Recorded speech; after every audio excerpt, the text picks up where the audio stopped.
every major, especially U.S. Open, we get the videos leading up to it in the weeks before, like, look at this rough, and you can't even find it. And the tournament starts, and it's like not even close to that. This week, now that the players are up there and getting going, I think it's going to be pretty damn close to what they're seeing, and it is going to be a fun U.S. Open. There's no trees and no water on the golf course. How hard can it be, dude?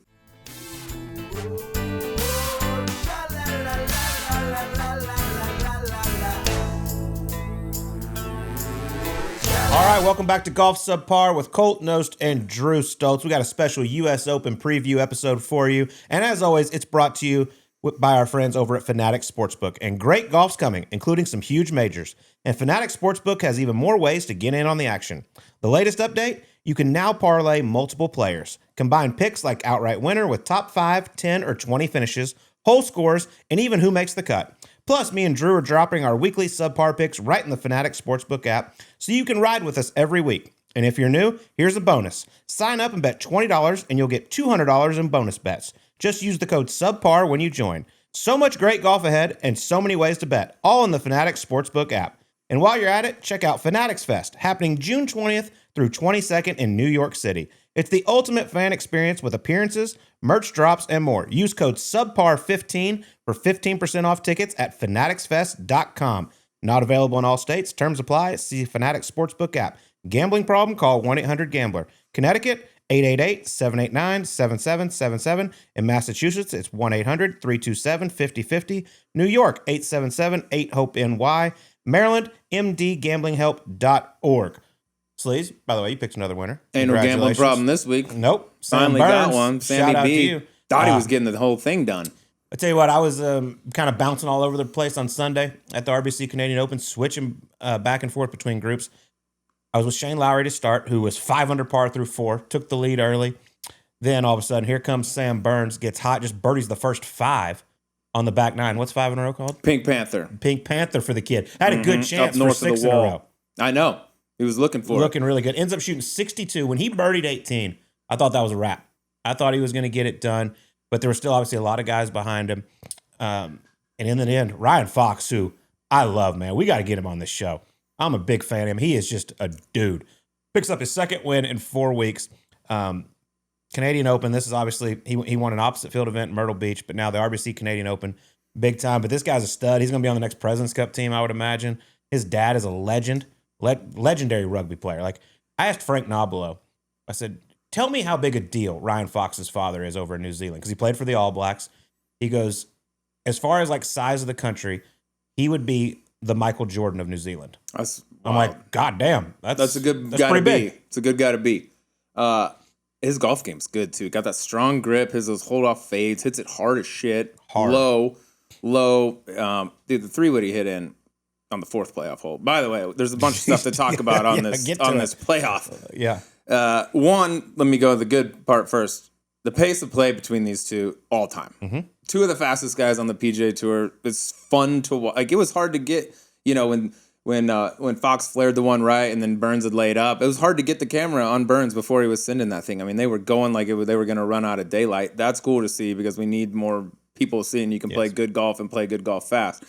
Secondly, I'd never seen, nor did I even know it was a thing you could do, the hole location change in the middle of a playoff. So that was odd. Just for everyone out there to think that this just came out of nowhere, we have our meeting with CBS and the rules officials every Saturday morning, and they told us, like, because of the way the golf course is routed, because there was a big crowd there on 18. Yeah. I mean, it was down both sides, and the way the crowd is, we're going to keep the playoff on 18, but if it's tied after 2 holes, we're going to move the hole location. So we knew this was going to happen a day before it actually did. Everyone else and all social media is like, you can't just move the hole. I'm like, the players knew. It was in the memo. We all knew. It was fine. But yes, it was weird. And with the wind direction, in my opinion, it made the hole kind of boring because it was dead end. Early on, they were having to lay up. Layup. It's just a wedge contest. And then the wind died down. But when we were going back for the third one, we have a rules official that's part of the TV broadcast. We're like, hey, can we move the tee up? Yeah, the tee. That's what I was thinking. I was like, scoot it up 25 yards and let's go. Yeah, I guess they were kind of talking. They're like, we didn't give them any kind of like notice that we might move the tee. So like, that's not going to go over well. I'm like, I'm pretty sure they'd be okay if they're like, hey, we're going to move the tee up and y'all can actually get home so we can end this thing before Monday.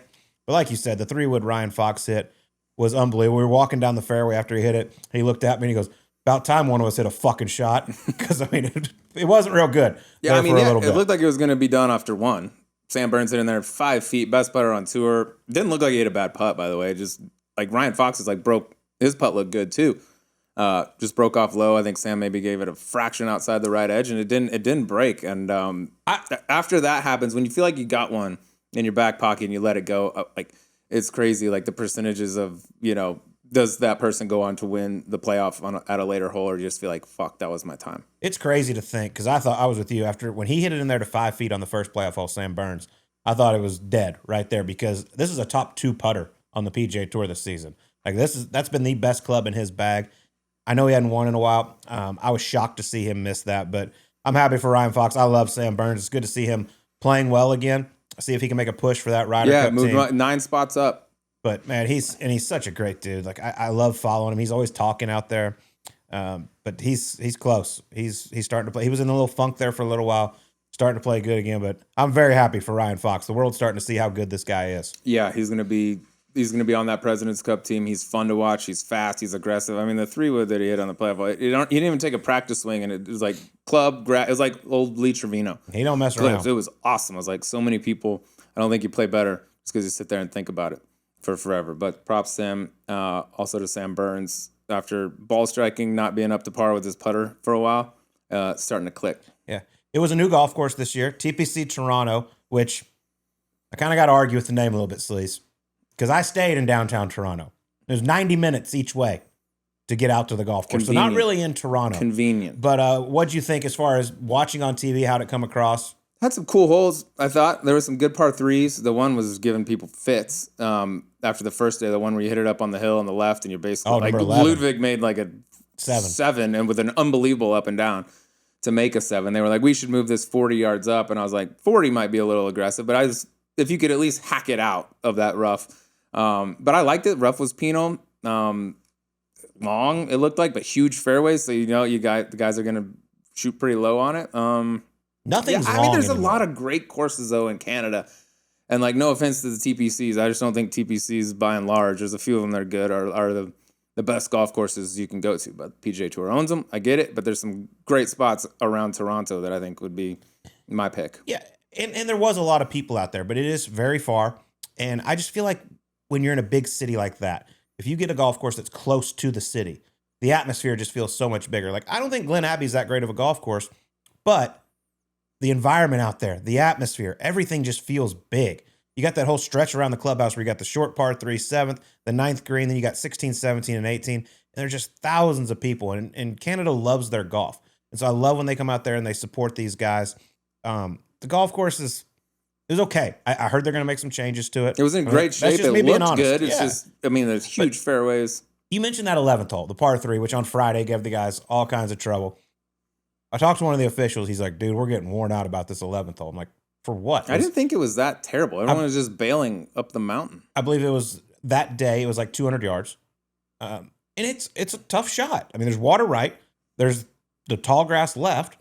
And they were mad that there was no bailout. I'm like, well, sometimes you just got to suck up and hit a shot. I mean, what, you want to shoot 25 under every week? I don't know what the wind was that day, but 7 iron now, like 200 is a 7 iron for a lot of the guys, 6 for virtually everybody else. It's not like they're hitting 4 iron. I mean, it was a hard shot. When they were saying, like, on Golf Channel, like, move it up 30 yards, then it'll be a good hole. I was like, 30 yards? I mean, these are the best of the world. Like, by the way, you could hit it short and left if you really wanted to and not even take any of it on, hit something that wouldn't get up the hill. But the only thing I didn't like, once you were up there, like, punishment is great, but taking 3, Ludwig's just trying to hack it out, aiming sideways, and he couldn't even get it out. It's like, that seems a little too much. But you ain't going to hear me bit. It's good prep for Oakmont. Yeah. Tough shit. That's what exactly. You better get ready because there's going to be a lot of bogeys made at Oakmont, which we're going to get to in a little bit. But one last thing on Canadian Open. Rory McIlroy shooting 9 over par. Any concerns heading into the U.S. Open? Yeah, why don't we save the Rory takes for when we get to the U.S. Open preview here? But yeah, absolutely. I think that's not something I just put in the rearview mirror. Especially the way that he shot it, I think, is the big concern with the driver being such an issue. If you don't hit that at Oakmont, I mean, 0 chance. All right, well, before we get to the U.S. Open, one last thing on the Canadian Open, because the Rink, which they do every year up there, they do a signature par 3. Everyone at the Rink was zoned in, Sleaze, especially on Saturday afternoon. It's awesome, man. And this year, the par 3 played anywhere from 112 yards to like 138 yards. It was awesome. Short little par 3. Got the boards wrapped around the tee box. Had some big stands right behind. And I thought it was so cool. I love it every single year. And we make sure we lay out for it on TV. But anytime a Canadian is in the group, they start walking up a tee, they sing their national anthem. And the place goes silent. Take their hats off. It's great. On Friday, I was with Taylor Pendrith, Nick Taylor, and Mackenzie Hughes, all 3 Canadians, and it was one of the coolest scenes I've ever seen. The place was packed to sing the national anthem, to watch those Canadians, all the pride they have. It's special, man, and they do such a great job up there. I mean, that's hockey country, let's be honest, but they do love their golf, but they were definitely zoned in. And they do a good job with that and making it, that whole, you want excitement, you want drama, make it short. Every time, wherever they go and they put the wrinkle up, like move the tees up if you need to, but those short wedges where you're going to have looks at hole-in-ones. I was actually surprised. I thought we were going to see one. I guess they're a little soft. It was tough to get the ball back there for a lot of guys, but that's how you do it. Like you want that draw. You want a ball. I thought it was that front right one that was going to get it. I was like, someone's throwing that behind it and it's going to come straight back in it. But that was a cool hole. It was cool. Saturday we did one of our sets there where Amanda Balionis and I sit there all day and call the shots. We walked out of the tunnel. She was the nice one. Wore a Toronto Maple Leafs jersey. Austin Matthews. They all love her. All go crazy. And then here, they make me out to be the villain every year, Sleaze. Florida Panthers, who are in the Stanley Cup Finals. There's a fellow named Brad Marchand. He used to play for the Boston Bruins. He's one of the best players in the league. Known as the Leaf Killer by some up there. He has done some very bad things to the Toronto Maple Leafs. Crushed a lot of their dreams. Now plays for Florida. He scored the game winner on Friday night for Florida against Edmonton. So it only seemed fitting, since I am the villain, to wear Brad Marchand's jersey out there, and my God, they booed my ass all the way over to the set. Any relation to Marshawn Lynch? No, he's not. Perhaps distant cousins that we don't know about. But good on you for that. But hockey, just to get off on a quick tangent, I don't even watch much of it. It's sick right now. How about the first 2 Stanley Cup final games? These are awesome. Overtime. These are awesome. NBA had a great game 1 too. Game 2, Thunder took care of business, but I was like, we're running hot here for a minute. Man, it was cool though. I got worn out pretty good by the folks up there. Like I said, they were zoned in with our friends over at Zone Nicotine. But now, Sleaze, it is time to get to the 3rd major of the year and the USGA. And with the U.S. Women's Open having just wrapped up and the U.S. Open set to start in just a couple of days, a lot of attention gets paid to all the work the USGA does to host world-class championships. But did you know the USGA does much more to ensure the game continues to thrive for everyone? The USGA devotes countless resources to programs and initiatives that affect every aspect of the game, including junior golf, environmental sustainability, and the history of the game, to name a few. When joining the USGA members program, you are giving back to the game you love by supporting those initiatives. USGA members also receive great benefits like the US Open or US Women's Open members hat, a personalized member bag tag, a subscription to the USGA's Golf Journal, and much more. Visit usga.org/join. That's usga.org/join to become a USGA member today. All right, let's get to our U.S. Open preview, Sleaze. They're headed to the beast that is Oakmont Country Club. I'm so happy. The 10th time they have hosted the men's U.S. Open. It is the 125th edition of the U.S. Open, and this thing is going to be a monster. We've seen the videos the last several weeks. The rough looks nasty. I was actually just on the plane on the way home from Toronto. I was bored, so I looked up. I decided I'm going to watch a little bit of the 2016 U.S. Open when Dustin Johnson won. I forgot how severe these greens are. I mean, I remember they're brutal, but some of these putts these guys had to hit. Oh my goodness! And they said they're gonna have them stimping at like 15. Okay. They did get rain this weekend. Take that for what it's worth. And I never really every major, especially U.S. Open, we get the videos leading up to it in the weeks before. Like, look at this rough, and you can't even find it. And then you get to the tournament starts, and it's like not even close to that. This week, now that the players are up there and getting going, I think it's gonna be pretty damn close to what they're seeing, and it is going to be a fun U.S. Open. There's no trees and no water on the golf course. How hard can it be, dude? Yeah, there's a couple little I'm going to stick to calling them hazards. The whole penalty area thing bothers me. There's a couple little hazards that run down some fairways, but yeah, for the most part, no water, 0 trees, like you said. About those videos, okay, about a month ago, they had U.S. Open Media Day. So some of the media people come up and play. The one that was going viral was a gentleman that dropped a golf ball in the rough. And if you pay any attention at all, it is just off the walkway, like 20 yards short of the fairway. Saw it. I'm like, can we at least make it realistic to where Don't top it off of this hole, or you're don't hit a 3-wood. shit. That is not a 3-wood hole. Whatever hole that was, do not hit 3-wood. But I do believe it's going to be nasty. I was actually with Buddy Marucci this past week up at Caves Valley, USGA legend, my Walker Cup captain, who played it the day before we were together, and he's like, let me tell you, this thing is just ridiculous how hard it is. So Ben Griffin came out and said, I would take 4 over right now, not tee it up, and just wait and see if anyone can beat that.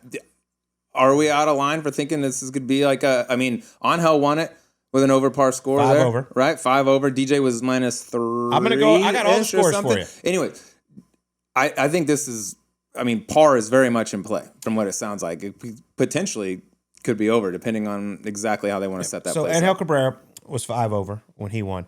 So just so you know, this golf course is 7,500 yards-ish, par 70. Okay. Out of all the U.S. Opens they've hosted, which includes the U.S. Women's Open, nobody has been better than 5 under par. Last time I was there, Shane Lowry was 7 under par through 3 rounds and had a 4-shot lead. 4 under went on to win. Trivia question. 2016 U.S. Open, Shane Lowry, your leader, was playing alongside who in the final pairing? Not on I don't know. I don't know if you're playing dumb or if you get this, I would be just. Tiger played with Aaron Baddeley, correct? Late in the day. No, I don't know. Give it to me.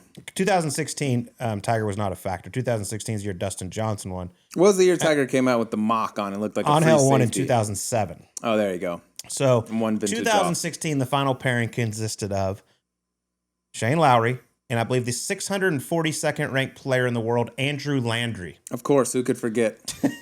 Who could forget? That was right on the tip of my tongue.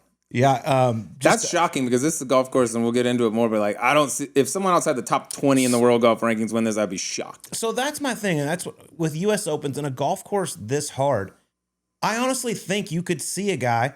I'm not saying a 642nd ranked player in the world, but I can see somewhat of a dark horse who has a hot week with the driver because you do have to hit fairways, and when you have to shoot around even par, I can see a possible dark horse getting in the mix. I'm not saying they're going to win, right? Just getting in the mix. Like in the third to last group back in 2016 was Daniel Summerhays, who was a very good player back then. But you're talking about Shane Lowry, who still wasn't the Shane Lowry we have today.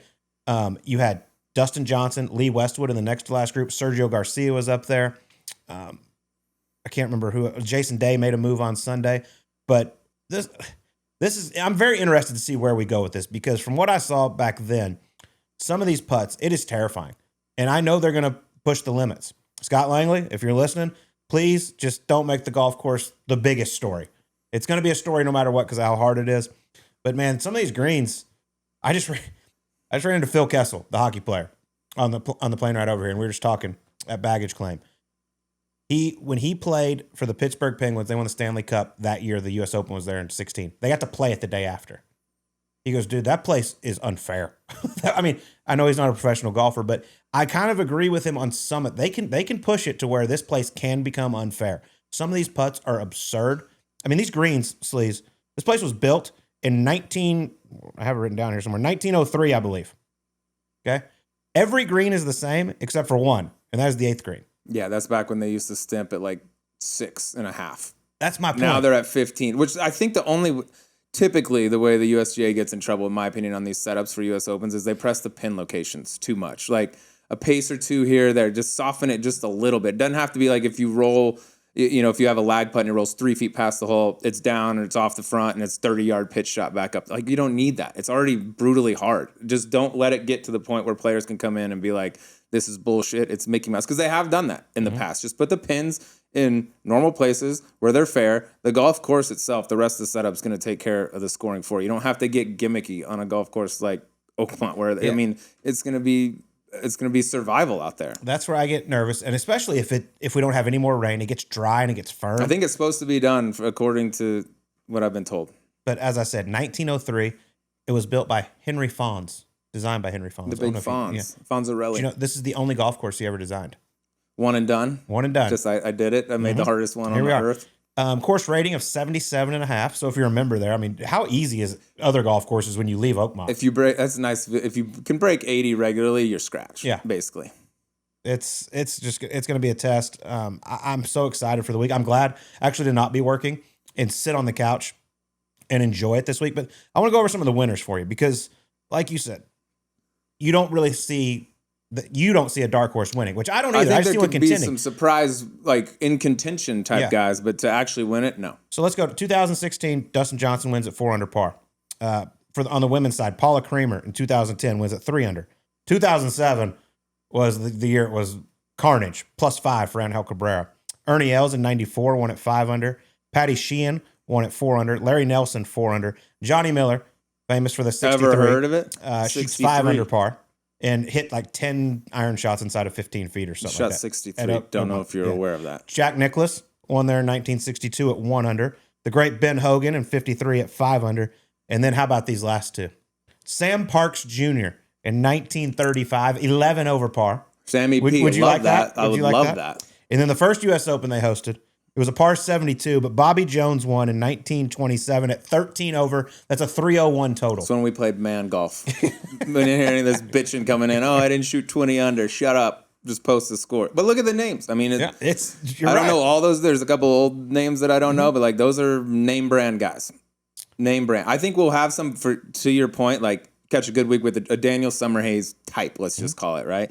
Yeah, I hit it straight. I can make a bunch of pars. I hang around to actually win the thing. I think it's going to be a marquee name. If it went out, like I said, if it went outside the top 20, I'd be really, really surprised. Assuming it stays the way it does. Now, let me ask you this, because like in U.S. Opens past, and I'm a fan of it, we see the graduated rough. Like a ball that lands in the fairway, bounces from fairways typically, scoots into the rough. In my opinion, I like when those guys have a better chance of advancing it. I'm not saying you have to be able to knock it on the green, but at least advancing it down by the green to where you're chipping, compared to a guy that flies it 15 yards off the fairway into the people. I think that person should be penalized more. I don't believe. Have you heard anything about them graduating the rough? No, I've heard it's just first cut and then hay.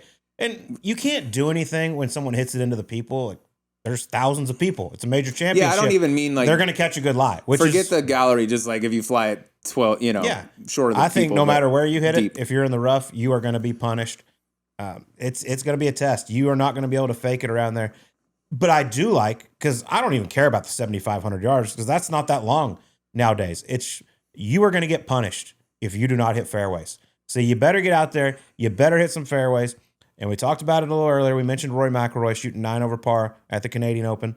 He did say in his press conference, it's a little harder to get motivated nowadays because he completed the career Grand Slam. Obviously, trying to figure out the driver right now. He hit some weird ones in Canada. Are you concerned heading into the U.S. Open? Yeah. I mean, it's not just that he played terribly. I think if he went up there and drove it great, hit okay irons, was a mess on the greens and made some sloppy, but I'd be like, look, he's not mentally all the way engaged in this tournament. But the fact that he was driving it all over the map, got done and said, this is the second time I've used this thing this year. I've had issues both times. I'm going to go home to Florida and hit a ton of drivers and test something out. Like the one thing that you need to do at Oakmont before anything else, there's a lot of things you need to do. But if you're not playing from the fairway often, you got no chance whatsoever. And yeah, when I saw Rory hitting it all over the map, he's going to go home. He's going to tweak it. I'm sure it'll get better. But I just don't think this is the type of golf course. Like I like Rory at a lot of places. This wouldn't be. Like he can miss a lot of fairways. We've seen him do it, and normally he can get away with it and still win golf tournaments. This week, I don't think he can. I mean, I definitely have. Like, I'm not very high on Rory McIlroy going in this week. So, what do you think? You should be excited then. if you're not high on him, you should be excited that it's a little struggle.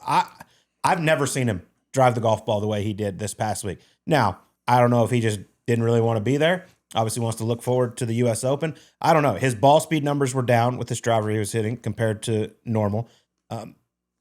I think back to the 10th hole on Friday. I think he hit a 3 or 4 off the tee and hit it 40 yards left, up almost on the road. Almost out of bounds with an iron. Yeah, and to see him shoot 78 around there, I was a little shocked. Once he made the 8 on the 5th hole, I think, where he hit it over the world on his second. I think it was, I'm checked out. And they kept saying, try to find something. I'm like, dude, he's already texted the pilot, said, get that baby fired up. Gas it up. We're out of here. Do I think he can go out and play well and possibly win the U.S. Open? Absolutely. I mean, that's how good this guy is. He's already won a major this year. But hearing those comments about it's hard to get motivated and all this, that surprises me a little bit. And I think that's where you got to give even more credit to Tiger Woods and Jack Nicklaus for all the great things they've done, because they were never satisfied. You got 5. Like, and you're an elite company. You're a Grand Slam winner. There aren't many of you, but Tiger got 15. Jack got to 18. Like, they didn't just get that done and be like, oh, all right, I'm done. And maybe Rory won't. Maybe he'll catch a second win. But I thought that was very interesting. It's like, yeah, it's hard for me to find the motivation to get out to the range and practice for 3 or 4 hours. I was like, I mean, damn, dude. We got a major, we got a U.S. Open coming up. You could have an all-time year. You already picked off the Masters. Just feels quick to me for a guy coming off the Grand Slam to lose motivation to practice. But to your point, it just shows like there's dudes that are wired different. And Jack and Tiger, like no matter how many they got, they wanted the next one. They wanted the next one. We'll see what Rory does with it. But that was interesting. I mean, I've read some of Evan Priest and Steve Williams' book called Together We Roared.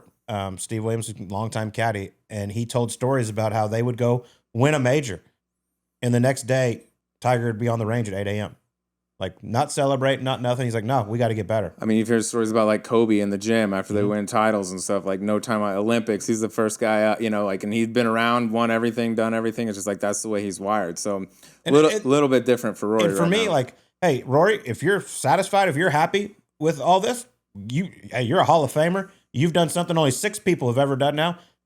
Congratulations. Absolutely, no doubt about it. You have had an unbelievable career. You're one of the best that ever did it. I'm fine with it if he wants to be satisfied with it. There's just some people that aren't. They just always want more. And I'm interested to see what kind of game he shows up with this week at Oakmont. Yeah, I mean, it's up to him if he wanted to pack it up and say, that's it. My whole career goal was to win the Grand Slam. I did it. I'm done. Great. But I'm surprised to hear it because you don't normally hear from the greatest in the world. Rory's been one of, of those guys for decades now. You don't hear like Nadal won a bunch. He didn't say, I'm content. Federer, Joker, all these guys. It's like when you're at the pinnacle, it seems like they're all wired the same way. Like they want more and more. They never feel like their spot is safe. I feel like Scotty's kind of like that. No matter, he's beating the brakes off people, but he never seems like content. Speaking of with tennis, what he's doing. How about that French Open final? Whoa. That was all. I'm a tennis fan in the same way that golf fans tune in for the U.S. Open, the Masters, all the majors, right? Like that's when I watch. I watch like semifinals and finals. That was the greatest final match in the history that I've ever seen. Center. Can I tell you a little bet I made with our friends over at Fanatics? Yes. I was bored. I had nothing going on. Are you betting tennis now? I did bet tennis. I like that. Sunday morning, getting ready to go out to the golf course. I was like, nothing on. Need a little action. There was a basketball game later that night.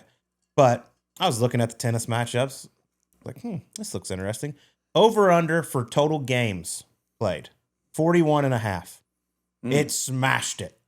Winner. I'm a tennis expert. You are a tennis expert. Yeah, 3 tie breaks, and the other ones were 6-4. Yeah. Center had triple match point in set 4. 40 love. I was like, and he came. I was a little nervous there in set 3. I was like, oh boy, if this doesn't go to 4, I got stress here. But we did it, and now I'm the greatest tennis gambler of all time. You're a tennis guy. Fire off. Next time, it's whatever's the next major. I'll let you know. Wimbledon? Let me know. I'll let you know. But you mentioned Scotty Scheffler. I mean, he's plus 280 over at Fanatics to win. Juicy. Just ridiculous odds. But if you look at the course, okay, you're talking about it puts all the stress on your driver. You got to hit fairways. He's arguably the best driver of the golf ball on the planet. You talk to Brandel Chambly, who breaks down all the numbers. Rory gets all the love for how he drives it. Statistically, Scotty Scheffler's a better driver of the golf ball as far as distance and accuracy. There's no doubt who the best iron player is. And now that he's a top 20 putter on tour, he can scramble the shit out of it. Like it seems like it would be a really good setup for Scotty.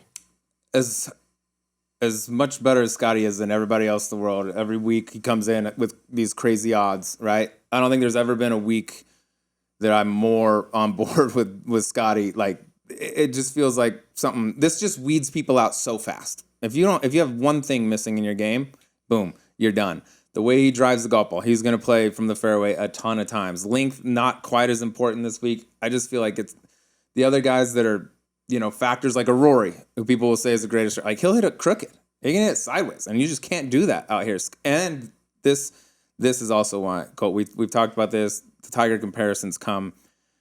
Scotty does an unbelievable job as the tournament goes down, winds on, of not making the stupid mental mistake or making the big number or missing in the wrong spot. He never beats himself. He might get beat occasionally, doesn't happen much, but it's rarely because oh, dude, why did I take that flag on and short side myself and make double? He never does that. And the U.S. Open, puts you in that situation more than any other setup. Like if you're not mentally making the right play, you're gonna have some monster numbers out there. And for all those reasons, like I probably for the first time ever, if I was I don't bet plus 280 winners in golf, but if I was, this would be the week. Okay, there you have it.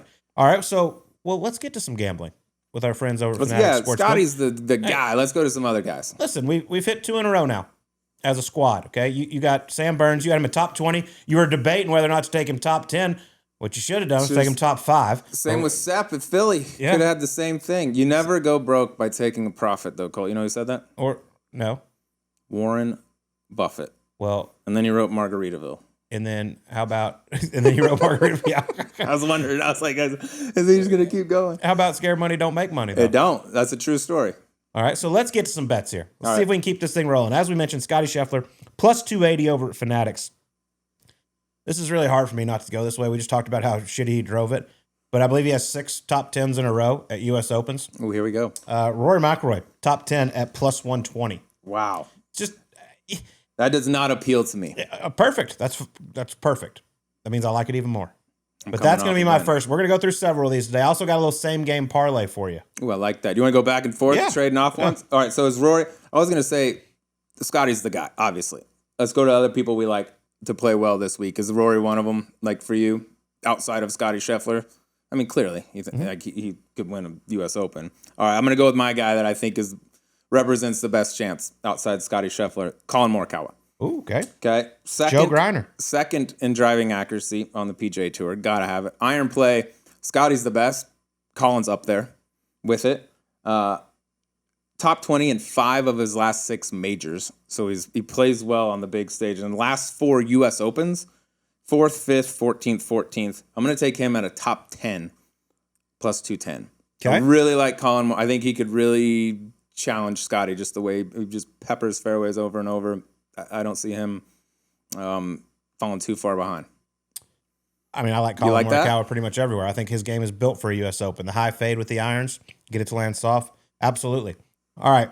Well, my next bet, so this is a top 10 bet as well. Right around the same odds as Colin Morikawa, plus 200. And I know he was hurt early in the year, but I feel like he's going to start rounding into form, and he loves the U.S. Open. Okay, this is his career record at the U.S. Open. T5, T6, T3, 5th, T7, T14, shit year in 2022, obviously. T10, T7. He's got one finish outside the top 10 at the U.S. Open. Great one. Come on, Xander Schauffele. Give it to him, X. Great one.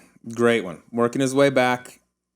Unbelievable U.S. Open record. That's why I'm so glad he picked off 2 I was like, this guy, he plays good at virtually every major, it feels like. It's like, give the guy a couple, and now he's got 2. So good on him. All right, moving on to my next play. I'm going to stay in the top 10 range here. We've talked about driver, obviously, how important that is, the iron play. I think a sneaky stat, something that the winner's going to have to be good at, Colt, is putting from, call it 8 feet and in.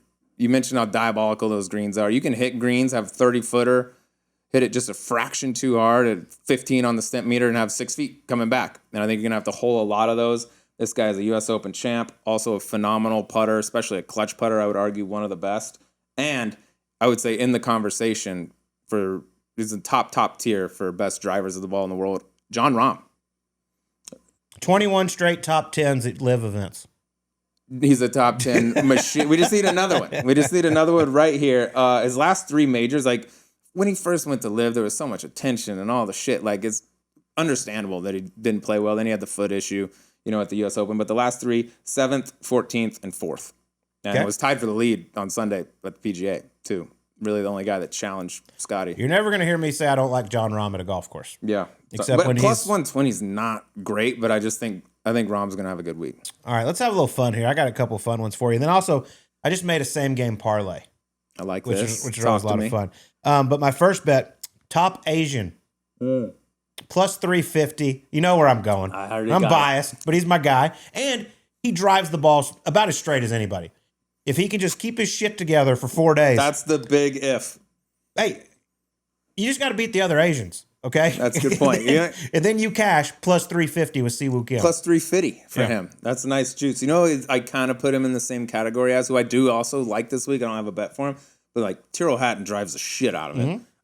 really good game for a U.S. Open, but it's just like, can you not lose your fucking mind out there? Which he might. They should have a category, guys most likely to lose their shit. Yeah, guys most likely to walk off, say they're never coming back to a U.S. Open. All right, I like Come that. on, Siwoo, don't you let want me down. to do a little nationality bet then? I mixed one. Yeah, I've got another one too from your where you just returned from. Top Canadian.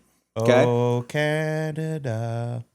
That's right. Our home and native land. Yeah, glorious and free. We got Mac Hughes, Nick Taylor, Taylor Pendrith, and Corey Connors representing the boys north of the border.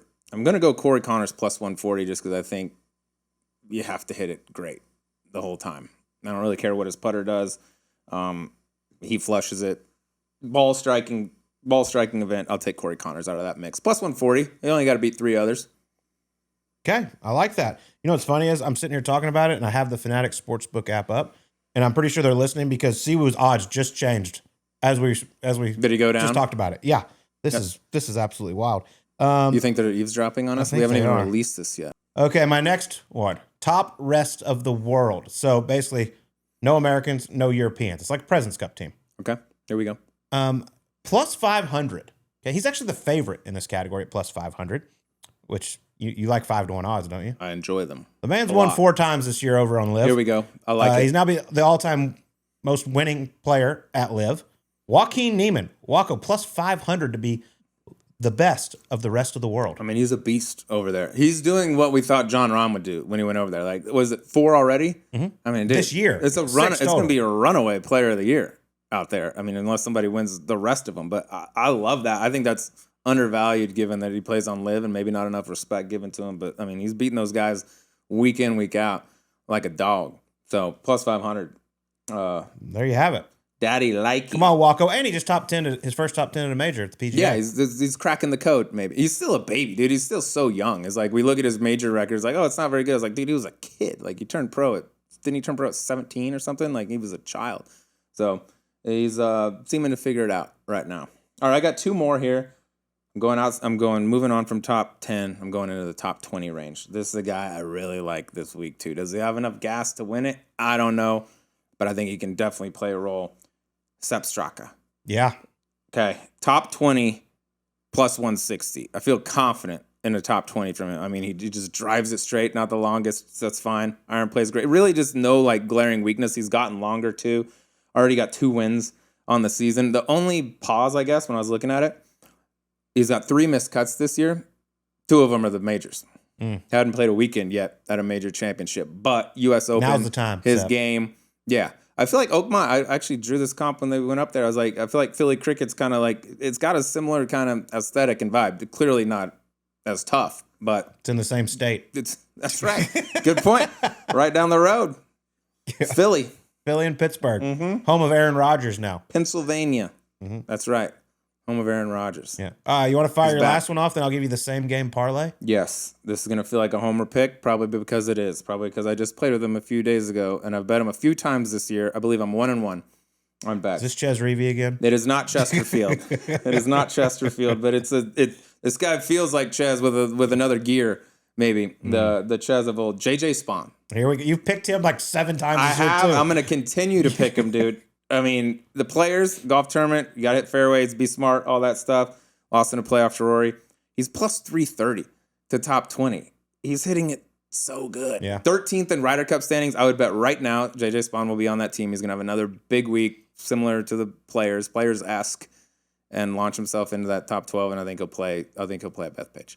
Funny story about that. So we were on the broadcast yesterday. I always check my phone, look to see what's going on in the world. Get a text from our good friend Todd Martin over at Peter Millar. He said, listen to the coverage, made some smart-ass comment as he usually does. He's like, I'm on a bird right now with Riggs, JJ Spawn, and family. I'm like, bird? I was like, well, I know you didn't pay for it, Riggs didn't pay for it, and JJ's way too cheap to pay for bird. He goes, by bird, I mean American Airlines with 153 people. I was like, okay, that makes way more sense now, Todd. No, you can't call that a bird, dude. I mean, It does fly. That's different. I was about to say, whose shit was that? Yeah, love you, Todd. A little same game parlay for you, because these are always fun. Feed me. 3 top 20s. Okay, need all 3 of these guys finished in the top 20. It pays plus 820. Scotty Scheffler, I feel confident in that one. That's a good pick. Xander Schauffele. Strong. And then my dark horse to get the odds where they are. It a little bit. Siwoo. Oh, Bring so it you're home. doubling up on your guys, Doubling up on basically. Siwoo. Scotty, So Siwoo, Xander, Siwoo, plus 820. He's like the X factor. Yeah. You really need Siwoo to show up and have a week. Talk to the kid. I like it. Talk to the kid. But it is going to be an unbelievable week at the 125th U.S. Open Prediction at Oakmont. right now, winner, score. Even par. Level par. Scotty Scheffler. That's who your champion is. I'm going to say. Went on a limb. I'm going to say Scotty +2. +2. Okay. I like it. I'm fingers crossed +2.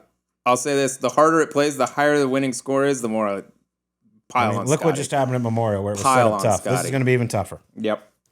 Without question. It's going to be fun as hell, though. We don't get many weeks like this. This is, in my opinion, this is like the pinnacle of difficulty in golf. And they ain't messing around out there from the looks of it. No. Everyone enjoy the U.S. Open. I cannot wait to sit on the couch. I just did 9 weekends in a row, and I'm going to sit at home and watch this one myself. 9 and yell at the TV and tell these times. broadcasters how dumb they are. 9, yeah, idiot. That's not a Why would cop you out. say That that? was like a ball out. Yeah. BG, we got a cool thing happening this week. Heading up to Sin City, Las Vegas to play one of the greatest places in the country. Ever heard of Shadow it? Creek, but special under the lights. 9 holes. That's going to be sick. Battle. You and I under the lights. We might have some special guests joining us, but 9 holes, back 9 at Shadow Creek under the lights. I cannot wait. We're going to document the whole thing. It's going to be special. And as always, Sliz, we're going to be using our Golf Pride grips. Oh, of course, dude. We're not idiots. When it comes to feel, consistency, and control, Golf Pride has it dialed. The new Align Max features raised ridge technology that fits the natural contours of your hands, helping you place your hands in the same spot every time for a more repeatable swing. And don't sleep on your putter grip. The reverse taper from Golf Pride is designed with a slightly larger lower hand to stabilize both hands and promote a square putter face at impact, the most important split second in golf. It's now available in small sizes and 3 shapes to fit any putting style. Get 20% off a full set, up to 13 swing grips and 1 putter grip at golfpride.com with code SUBPAR20 now through August 31st. Golf Pride, respect the grip. You got to respect the grip. I'm mid-sized up. I told you that, dude. I'm not. Game changer. You should give it a little dabble. No, my mitts are too small. Yeah, that's true. Maybe a regular feels like a mid-size to you. Maybe that's what I've been lacking. I kind of like where my game's at right now, if I'm being totally honest, and you're going to get to see it up at Shadow. The line on the match could move drastically in the hours leading up to the match. Given, I don't know if we ever could see movements like this in a betting market, given whatever takes place during the day. Being in Vegas from whatever time you wake up till 8 at night, trying to get ready for a round of golf, 8 p.m. gonna be a time. challenge. By the way, this is what you've asked for your whole life, is late tee times, okay? We got you about as late as possible. Trust me, I will shine. I will shine under the lights. All my grass clippings experience, it'll come in handy. Well, make sure you look nice. Wear some of your birdie juice gear, sleeves. And if you're looking to level up your golf gear, custom is the way to go. I just grabbed a few birdie juice tees. Super easy process, and they turned out great. You can do the same. Pick your favorite logo and customize polos, hats, hoodies, and more, all from the top golf brands. Make it personal and make it quick. Head to shop.golf.com and gear up with something you'll actually wear. That's it. Got to be looking good. Birds on the chest, birds on the card. That's what they say. I got a couple birds right here. There you go. 2 of them. Old school birdie juice tea right here. This is a beauty. That's right. That's that retro. By the way, there was a dude I got a picture sent to me from the Dogwood. Young man from the University of Notre Dame wearing a Get Amongst It in the final round of the Dogwood. Dogwood Amateur. Respect. Played it back in the day. Got some great stories from there. The Dogwood. Good one. Mm-hmm. Good one. Shout out my man Ned. Ned. Ned? Yeah. Ned. Big Legend. Ned. Just leave it at that. Big Ned. Also, shout out Zone. Our friends over at Zone, they're the best in the business. Thank you so much for all the support. If you need to get in the zone, you need to get zoned in, I recommend Spearmint 6 millis. Does the job. Warning. This product contains nicotine. Nicotine is an addictive chemical. Underage sale is prohibited. Introducing Zone nicotine pouches, the perfect balance of unparalleled comfort, longer lasting flavor, and nicotine that satisfies. Whether you're zoning in for an important putt or zoning out after a tough day at work, Zone gets you there faster and keeps you there longer.